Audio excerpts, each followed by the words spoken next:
After Bondi, the immediate focus was on guns. Well, that really antagonised people out where I live in rural Australia, because they said, well, you won't name radical Islam. Yeah. You want to put the spotlight on gun owners. That's not the problem. Where's the courage? But I found myself thinking that, in a way, forget the guns. They're almost, you need gun laws or whatever you need, but it's not the issue. Anti-Semitism is a serious issue, but it's not new, Brendan. It's been around since the beginning of time. And in fact, radical Islam or political Islam is not exactly new. It's much younger than anti-Semitism. It's probably 15 centuries old. Maybe the real problem here in Australia is that this happened now in our midst on our watch.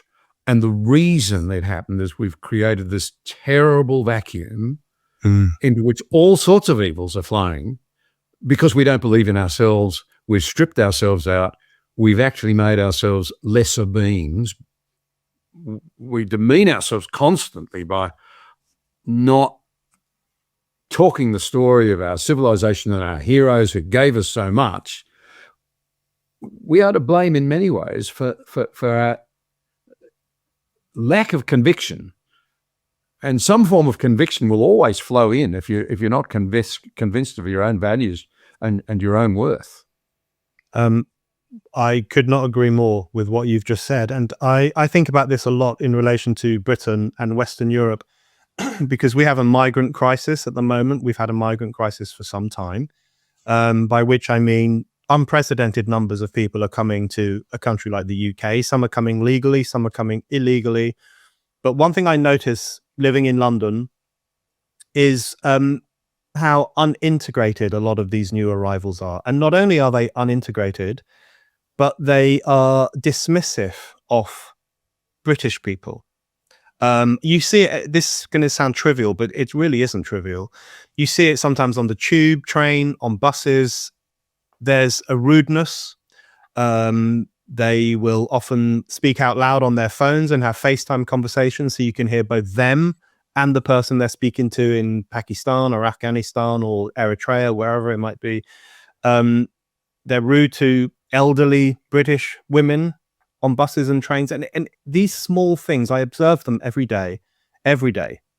And I think to myself, how is it possible that you could come to a country, be welcomed into the country, you might be working here or you might be receiving some form of governmental assistance, and you still have this kind of daily contempt for the country and the people who live in it? Because my parents are immigrants. They came to London in 1970 from the west of Ireland. Talk about a culture shock. They came from an incredibly rural part of Ireland where many people spoke Irish, where Roman Catholicism was the religion. Then they come to London. It's just after the swinging 60s. It's this huge, big, swirling, crazy city. And they were incredibly conscious of the fact that they were newcomers to this country. They were being hosted by this country. They had to keep their noses clean. They had to play by the rules. They certainly had to work. If they had not found jobs, they would have been on the first boat back to Ireland. There would have been absolutely no reason whatsoever for them to stay in the UK. And they were aware that they were guests in this country. And that meant that they couldn't just go around imposing Roman Catholicism on a Protestant nation or taking to the streets every day and waving the Irish flag, although, of course, there were protests at that time in relation to the Troubles, etc., where one did see the Irish flag. But they were aware that they were in a different country and they had to behave themselves. And they did. And that's what immigration was like, for the most part, for a long period of time. But it's changed radically. And I think it's for the reason that you just clocked there, which is that we've got the worst of both worlds at the moment in Europe, because we are bringing in unprecedented numbers of people, often from regressive cultures, at the exact same time that we've abandoned the idea of integration because we don't think we're a nation worth integrating into. So the combination of essentially throwing open our borders, while at the same time demonizing our own culture, demonizing our own history, self-flagellating over the crimes of the past, that has created this incredibly toxic combination.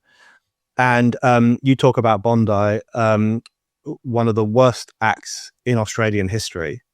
2017 was our year of terror because that's Yeah. when we had the Manchester Arena bombing and the London Bridge attack and the Westminster Bridge attack, scores of people killed.